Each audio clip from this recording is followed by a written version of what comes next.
ಅಮ್ಮ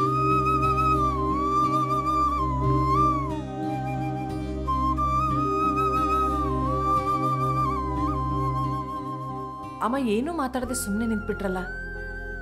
ಫೋನ್ ಮಾಡಿ ತುಂಬ ಇಂಪಾರ್ಟೆಂಟ್ ವಿಷಯ ಮಾತಾಡೋದಿದೆ ಬನ್ನಿ ಅಂತ ಹೇಳಿದ್ರಲ್ಲ. ಏನು ವಿಷಯ ಅಮ್ಮ? ಮೇಡಮ್, ನಾನು ನಿಮ್ಮ ಹತ್ರ ಹೇಗೆ ಮಾತಾಡಬೇಕು ಗೊತ್ತಾಗ್ತಾ ಇಲ್ಲ.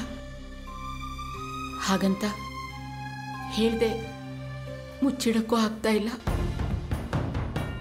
ಹಾಗೊಂದು ವೇಳೆ ಮುಚ್ಚಿಟ್ಬಿಟ್ರೆ ನಾಳೆ ರಾಣಿ ಏನಾಗ್ಬಿಡ್ತಾಳೋ ಅನ್ನೋ ಭಯ ಯಾವಾಗಲೂ ಕಾಡ್ತಿದೆ. ಏನಂತ ಹೇಳಿಮಾ? ಮೇಡಮ್, ಇವತ್ತು ನಾನು ಆಸ್ಪತ್ರೆಗೆ ಹೋದಾಗ ಡಾಕ್ಟ್ರ್ ಹೇಳಿದ್ರು ನಮ್ಮ ಸದಂಗೆ ಶಾರ್ಟ್ ಟೈಮ್ ಮೆಮೊರಿ ಲಾಸ್ ಆಗಿದೆ ಅಂತ.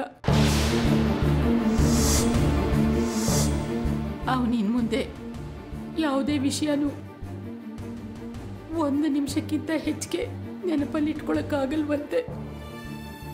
ಆ ಸ್ಥಿತಿಯಿಂದ ಅವನು ಹೊರಗಡೆ ಬರಬೇಕಾದ್ರೆ ಕಡೆ ಪಕ್ಷ 3 ತಿಂಗಳಾದರೂ ಬೇಕೇ ಬೇಕಂತೆ.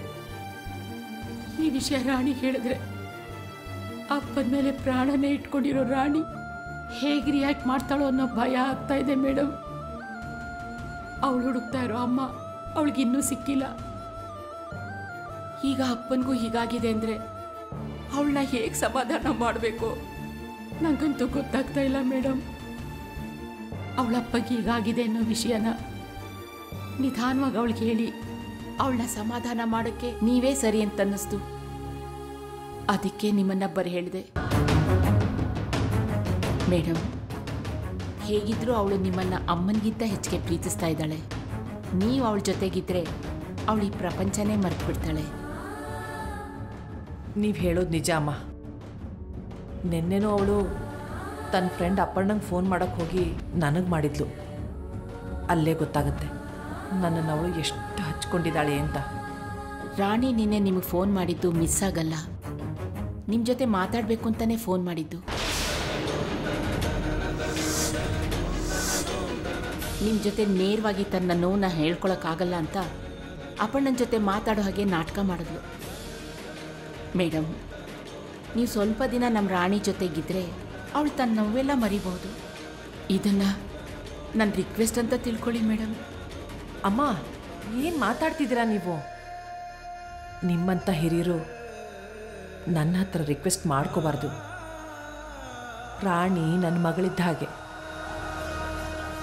ಅವಳು ಸಂತೋಷವಾಗಿರ್ತಾಳೆ ಅಂದರೆ ನಾನು ಯಾವ ತ್ಯಾಗ ಮಾಡೋದಕ್ಕೂ ಸಿದ್ಧ. ನೀವೇನು ಚಿಂತೆ ಮಾಡ್ಕೋಬೇಡಿ. ರಾಣಿ ನನ್ನ ಜೊತೆ ಇರೋ ಹಾಗೆ ನಾನೇನಾದರೂ ಪ್ಲ್ಯಾನ್ ಮಾಡ್ತೀನಿ. Thank you madam, thank you.